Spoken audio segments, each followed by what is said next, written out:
Assalamualaikum warahmatullahi wabarakatuh. Kita jumpa kembali pada kesempatan ini. Saya Bustami Narda. Tak lupa mendoakan agar seluruh pemirsa selalu mendapat keberkahan hidup. Ini sebuah informasi yang sebenarnya biasa-biasa saja. Tapi yang menarik bagi saya untuk menginformasikannya, untuk menyampaikannya kepada pemirsa. Informasi ini terkesan lucu. Lucunya di mana? Masa orang pergi kondangan, ada pula yang mendemo. Inilah lucunya saya lihat. Anies Baswedan pergi kondangan ke Solo, Jawa Tengah. Didemo oleh sekitar mungkin 15 orang lah yang mendemo, yang menolak kedatangan Anies ke Solo. Dia menamakan diri Wong Solo. Tapi anehnya wajahnya semuanya ditutupinya dengan poster-poster terbuat dari karton, sederhana sekali, ditutupkan ke wajahnya masing-masing. Jadi kelihatannya memang aneh. Kok orang pergi kondangan, Anies kabarnya pergi ke Solo menghadiri undangan anak sahabatnya, anak kenalannya. Jadi dia pergi ke sana, lantas didemo, ditolak kedatangannya. Ini anehnya. Jangan-jangan nanti Anies pergi sholat ke masjid juga didemo. Orang kan banyak juga di masjid. Jadi nanti kalau pergi dia ke masjid, nanti orang lihat Anies nih demo. Atau Anies pergi ke pasar juga di demo. Karena ini Anies bisa ketemu sama orang banyak ini di pasar.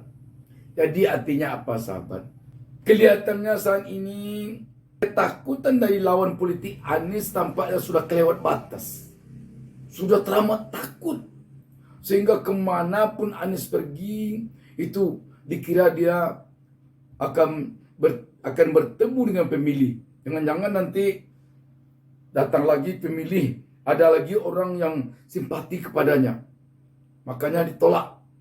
Ini bisa-bisa kalau selama ini orang bilang ke Islamofobia, sekarang ini bisa terjadi ini Anisifobia bagi lawan-lawan politik Anies. Memang harus kita akui, kekuatan Anies dari segi massa, dari segi pendukung di negeri ini sekarang memang sangat mengagumkan. Sehingga mungkin saja ini membuat lawan-lawan Anies yang bakal maju nanti sebagai capres tahun 2024 tentu merasa khawatir nih kalau begini. Kalau Anies mendapatkan dukungan seperti sekarang ini, kita sudah otomatis, mungkin dia sudah menganggap lawan-lawan Anies otomatis akan kalah. Sehingga muncullah ketakutan-ketakutan yang bukan main lagi. Sebab kita melihat memang luar biasa. Begitu Anies pergi ke daerah, antusias warga masyarakat, rakyat menyambutnya bukan main. Sehingga banyak pengamat yang mengatakan dukungan rakyat kepada Anies sekarang jauh melebihi dukungan rakyat kepada Joko Widodo ketika tahun 2014 Joko Widodo maju menjadi capres. Jauh melebihi dukungan kepada Pak Jokowi tahun 2014 lalu itu dukungan rakyat kepada Anies saat ini. Banyak pengamat yang mengatakan demikian. Jadi dengan demikian memang masuk akal kalau lawan politik Anies memang demikian takut. Tapi seharusnya ketakutan itu tidak dimunculkan. Sebab kalau dimunculkan ketakutan itu tentu menambah semangat Anies dan pendukungnya. Dan sudah barang tentu nanti membuat lawan Anies beserta pendukungnya semakin keder, semakin kena mentalnya.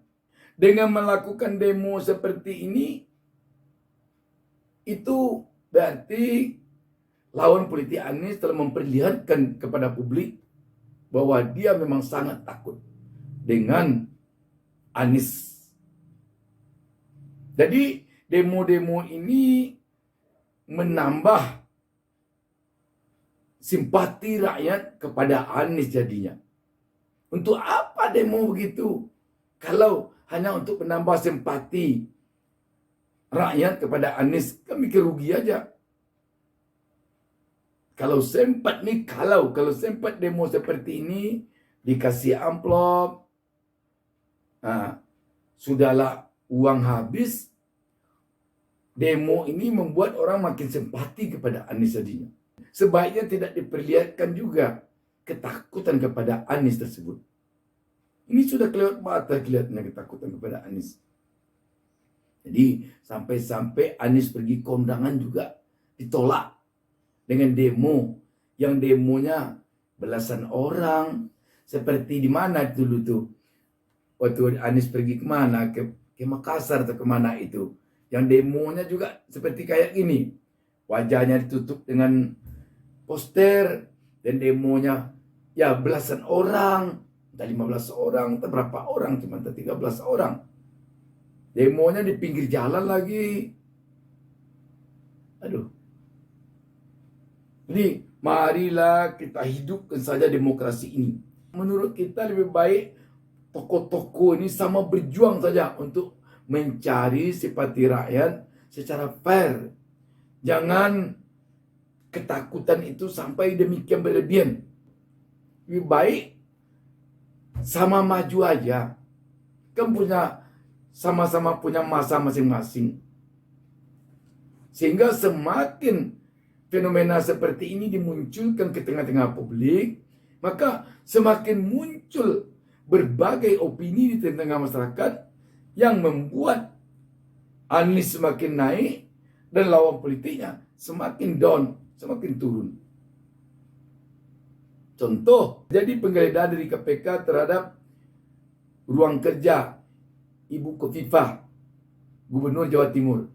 Dikaitkan orang lagi, ini karena takut nih Ibu Khofifah akan menjadi wakilnya Anies. Itu lagi orang, jadi dikait-kait terus oleh orang, menyambung-nyambungkannya terus karena hal-hal seperti ini. Tapi kalaulah tidak demikian, tidak persoalan, berjuang saja. Tetapi yang penting fair, demokratis.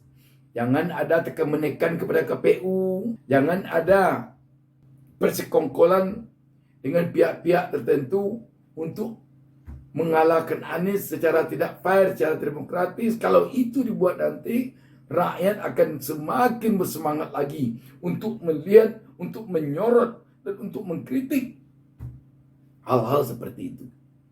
Contoh sekarang, fenomena yang terjadi di KPU sekarang ini, itu sulit sekali menghapus jejak hitamnya dari ingatan rakyat. Itu sulit sekali.